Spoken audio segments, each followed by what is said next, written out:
Welcome, gentle listener. I am Baldermort, your faithful servant, and I wish to introduce you to the Warhammer 40k universe, the grim darkness of the far future, where there is no time for peace.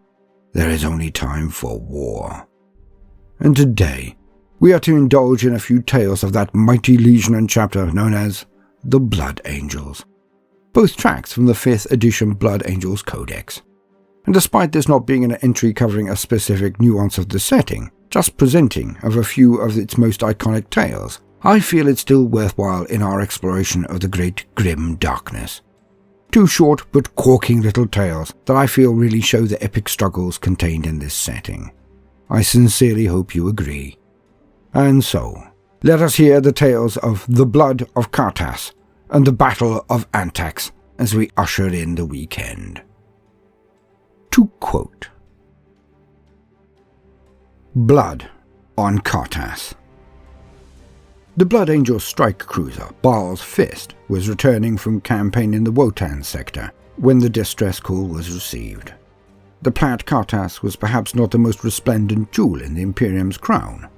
The wars of ruination a century earlier had left much of the Northern Hemisphere shattered and lifeless, but it was nonetheless too important a contributor to the Imperium's war material to leave at the mercy of pirates. Thus Captain Abel Zoriel ordered the Baal's Fist onto a new course in order to bring what aid he could to Khartas. Through luck or judgment, Baal's Fist emerged from warp space practically on top of the pirate fleet, its precise broadsides obliterating several escort craft before engaging the pirates' flagship, Slaughterer's Laughter. The pirate cruiser fared little better than its companions. Its weapon batteries were knocked out in the Blood Angel's first salvo, whilst the second all but crippled its engines. Bereft of all but the most feeble motive power, Slaughterer's Laughter was quickly captured by Khartas' gravity well. The pirate vessel tumbled incandescently through the atmosphere, finally slamming to a halt amid the ruins of one of Khartas' northern cities.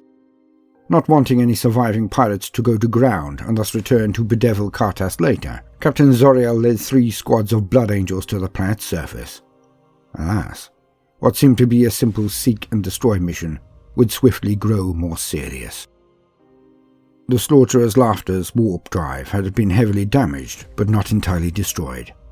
Though the colossal engine would never again move a vessel through the vagaries of warp space, some fluke of impact with the planet's surface brought them flickering to erratic and unstable life. Uncontrolled, the cascading energies tore a rent in the physical world, creating a pervasive portal to the dread demon lands of the realm of chaos. Zoriel had been correct in assuming that many of the Slaughterer's Laughter's crew had survived the crash, but none of them long survived the ebon blades of the demon host that burst through into the mortal world. Captain Zoriel's first hint that something was awry came swiftly afterward. An otherworldly storm sprang up as his 3 Storm Raven gunships made their final approach to the crash site. The craft were buffeted by swirling winds and pounded by crimson lightning. One by one, thrusters screaming as they fought the unnatural weather, the Storm Ravens fell from the sky. The surviving Blood Angels pried their way out of their stricken transports, to find themselves scattered and stranded in a ruined city crawling with cackling bloodletters. Bellowing to be heard above the swirling storm, Zoriel ordered his battle brothers to regroup within the comparative shelter of nearby ruins.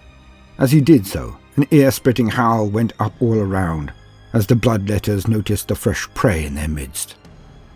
Bolt guns roared as the Blood Angels fought their way to shelter, the raucous din momentarily drowning out the demonic cries. But then a monstrous bloodthirster dove out of the skies above, bellowing a challenge whose furious tones were clear even over the bolt gun's wrath. Zoriel's last stand. No mere bloodthirster was this, but Khartas, the first amongst Khorne's servants, an heir to power and stature easily thrice that of others of its kind. In times past, it was he who had crippled Sanguinius amongst the killing fields of Cygnus Prime. He who had single-handedly put the 9 worlds of Khartas to the sword. In the final days of the Horus heresy, it was Khartas who had duelled Sanguinius before the Emperor's palace. The Primarch had bested the greater demon that day, breaking the monster's back and casting him lifeless to the ground. Yet Khartas was one of demon kind. and not even the blows of great Sanguinius could forever stay his wrath. In all the ages of the galaxy, no other creature had taken more skulls for the blood god, or done so more joyfully. Ka'Bandha was death personified, yet Zoriel did not flinch. Shouting his own challenge, the captain charged into the fray. 2, perhaps 3 strikes did Zoriel land upon his bellowing adversary, but no more. The bloodthirster's axe, unholy runes glowing crimson, came down in one massive blow. Zoriel brought his own blade up to counter the strike, but Ka'Bandha's warp-forged axe was not to be thwarted by any mortal weapon, be it an honoured relic of the Blood Angels or no. Down drove the bloodthirster's axe, shattering the weapon that sought to prevent its passage, cleaving through Zoriel's armour and driving deep into his flesh. As the mortally wounded captain sank defenceless to his knees, Ka'Bandha stooped low over the fallen corpse. The bloodthirster reached out, a battalion hand, and, with contemptuous ease, tore Zoriel's head from his shoulders. Roaring with victory, Ka'Bandha brandished his trophy high for a moment before lowering it into his fanged maw to crunch the skull with his enormous, monstrous teeth. With the fall of their captain, dismay threatened to steal over the surviving Blood Angels. If the mightiest of their number had done little save to slow the rampaging bloodthirster, what hope did they have? Heavy weaponry could perhaps be brought to bear against the brute, but already the Devastator's positions were overrun. The survivors engaged in brutal hand-to-hand combat up top a rampart formed from their slain battle brothers. Rescue was impossible, for the same demon storm that had grounded Zoriel's storm ravens would surely spell the doom of other craft. In such dire circumstances, lesser warriors would perhaps have ceded all hope. Yet these were space maids of the Blood Angels chapter, the sons of honoured Sanguinius. Their forebears had fought beside the Emperor in the very bleakest of days, and that memory was not theirs to dishonour. In an instant, the shadow passed from the hearts of the beset battle brothers, replaced by fresh determination. Bolt guns roared once again to size down fresh waves of bloodletters, and those Blood Angels already trapped in melee unleashed their own rage, summoning a battle fury that even the blood-slicked demons of the warp could not endure. Alas, this newfound defiance could not alter the course of the battle, only prolong it. The Blood Angels were few, whilst the demons were beyond counting, and ever reinforced through the warp portal fed by the Slaughterer's laughters and engines. Now Ka'Bandha, hungry to claim more skulls, sprang into the fray once more. Taking wing, the bloodthirster fixed his baleful attentions upon the site of greatest resistance, a handful of Blood Angels whose defensive position amongst the tumbled ruin of an imperial shrine had, as yet, thwarted all assaults. Ka'Bandha rode his mighty wings ever higher through the demon storm, seeking to plunge down upon his prey.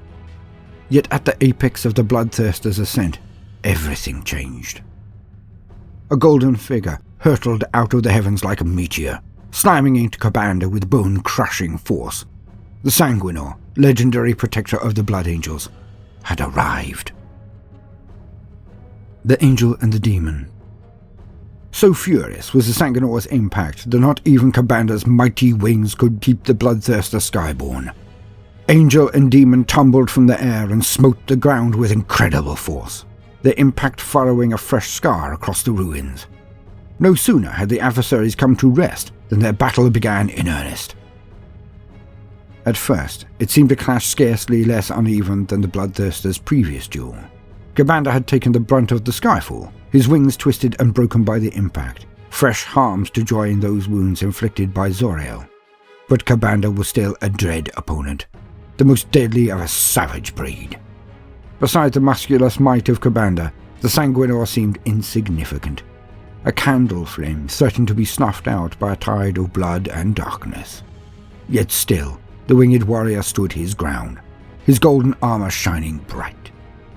The Sanguinor was far swifter than his foe, gracefully evading each swing of Ka'Bandha's rune axe, almost as if he knew every feat of which the beast was capable. For every blow thus evaded, the Sanguinor struck out in return, his blade biting deep into Ka'Bandha's unholy flesh, the demon's dark ichor bubbling and steaming upon contact with the open air. Bellowing in rage and pain, Ka'Bandha lashed out with his barbed whip, The coils closed around the Sanguinor's throat, finally pinioning the Golden Angel long enough for the Bloodthirster to land a telling strike of his own. A thunderous axe blow that tore the Sanguinor free of the lash, while the force of impact caused the axe to shatter much as Zoriel's sword had before. Red-hot shards of the sundered axe flashed all around. The Sanguinor was sent crashing through a ferrocrete wall. Yet in moments, the Golden Angel was on his feet once more, his armour smouldering where the hell-forged axe had struck, but otherwise seemingly unharmed. Again, Kabanda's whip struck out, but this time the Sanguinor caught the tip in his gauntleted hand. Though he was driven to his knees by the impact, the Sanguinor struck out with his blade, severing the lash near to its haft. Riding the momentum of the blow, the Sanguinor threw himself forward, plunging his sword into Kabanda's chest with all the might at his command. Yet even this did not slay the demon, who merely roared anew and sent the Sanguinor sprawling with a contemptuous backhand blow. The combatants were now weaponless, the Bloodthirster's axe in ruins, and Sanguinor's blade embedded in the demon's flesh.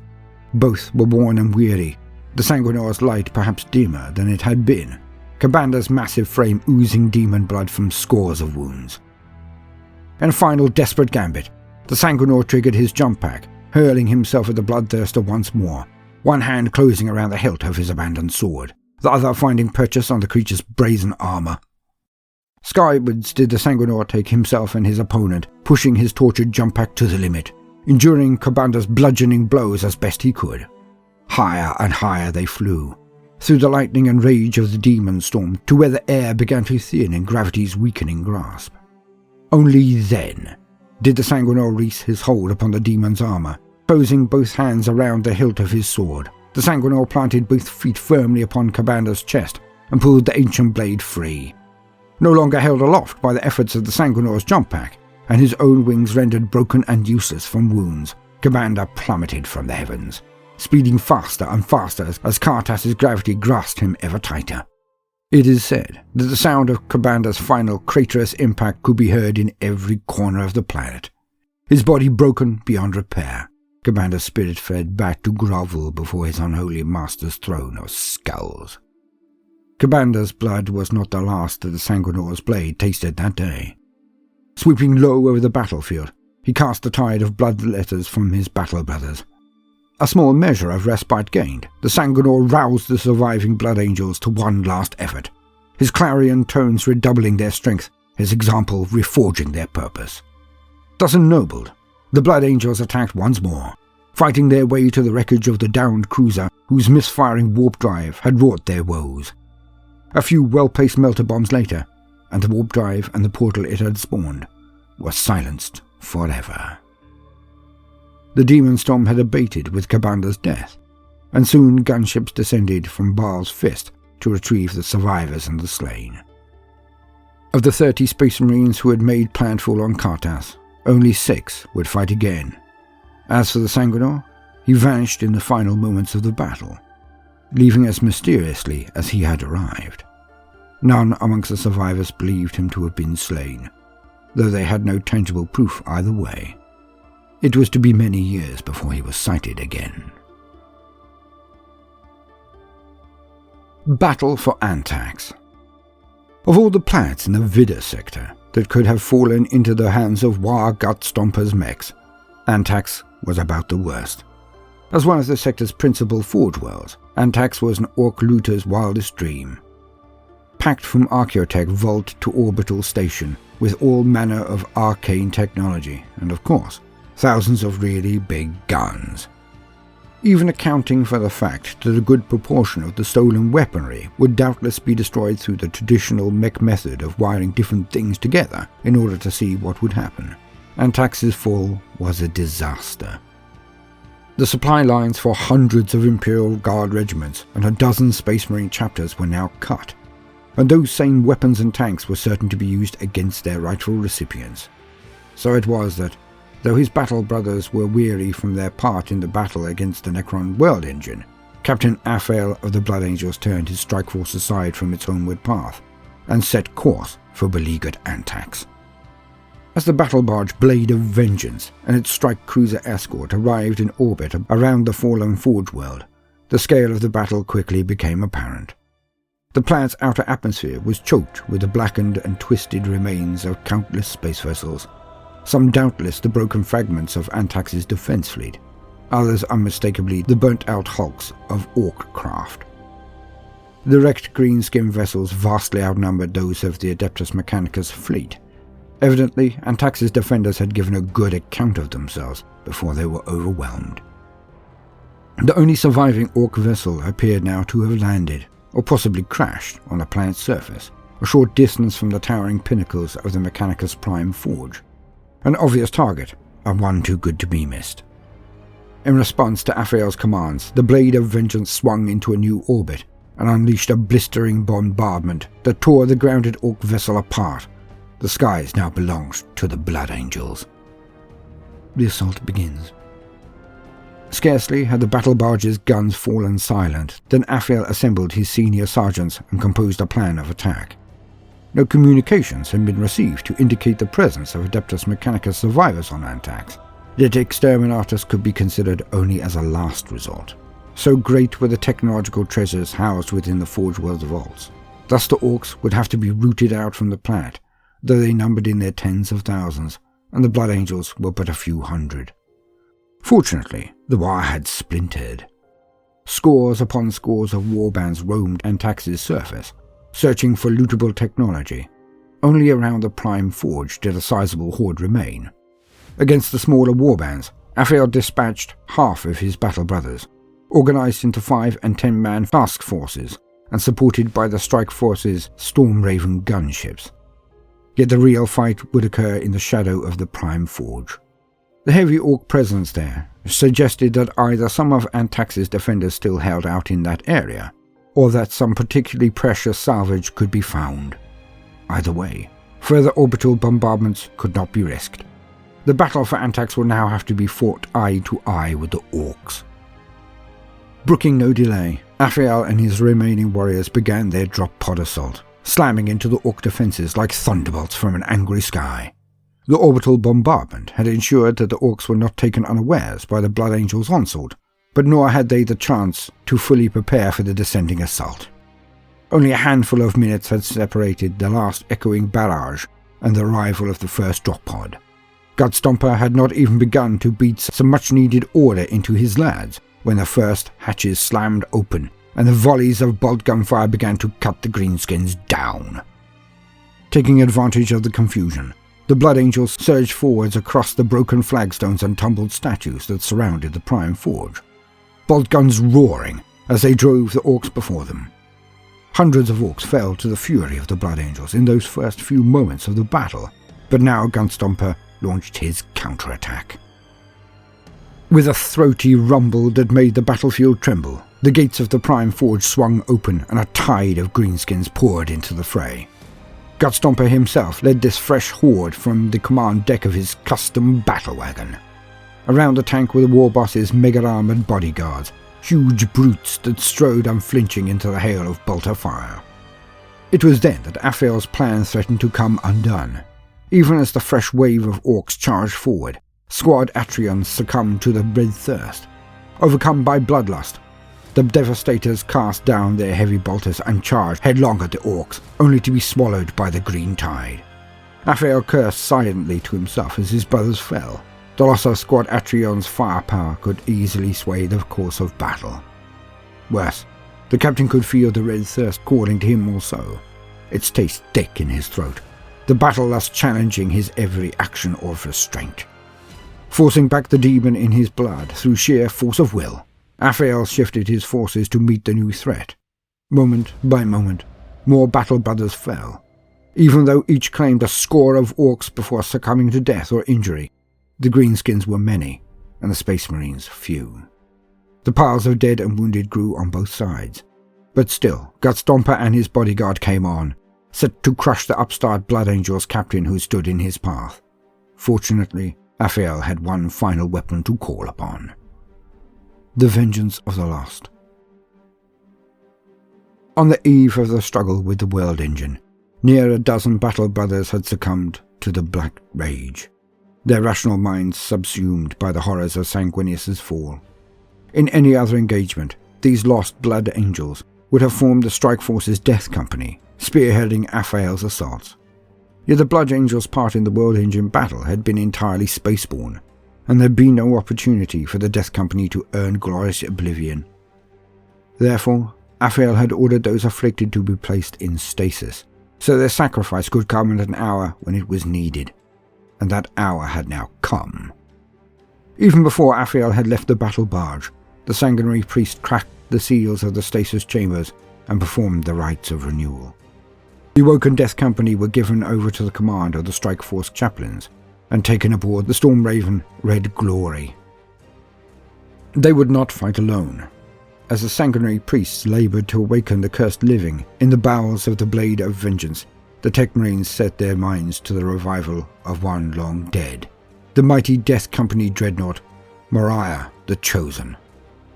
Whispering the hymnals of awakening and invigoration, the Tech Marines drove the fog of slumber from Moriah's crazed mind, girded his adamantium frame with weapons of war and the sacraments of sacrifice. When the Red Glory left the docking hangar, it did so with a full complement of Death Company aboard, and with Moriah securely grappled beneath its wings. The Red Glory struck without warning, speeding from the heavens like an angel of vengeance. On the gunship's first pass, twin missiles shot out from under its wings, contrails twisting lazily in the sky as they slammed into Gutstomper's battle wagon and blew it to flaming fragments, sending the furious warboss flying. On the second pass, the Storm Raven gunship turned the fury of its hurricane bolters and assault cannons onto the greenskin horde, mowing down orcs left and right before spurting out of range of retaliatory fire. On its third pass, the Red Glory's hatch burst open in midair. Moriah's grapples were released, and the Death Company hurled themselves into the fray. The Death Company were outnumbered, encircled, and had no hope of survival. But hope and survival were no longer concepts they understood. They hacked at the orcs with chainswords and combat blade, and when those weapons were lost or ruined, the Death Company tore at the greenskins with their gauntleted hands and bared teeth. Wounds that should have been fatal seemed only to slow the Death Company, and then never for long. Never before had these orcs fought a foe so reckless and furious, and they trampled one another in their attempt to escape the onset of the frenzied warriors whose armour was slick with the blood of the slain. For a moment, Gutstomper's mega-armoured bodyguard managed to halt the Death Company's advance. Not even the Blood Angel's rage-fueled strength could penetrate the knob's armoured hides. But then Moriah's adamantium bulk charged forward, smashing the knobs aside with mighty blows.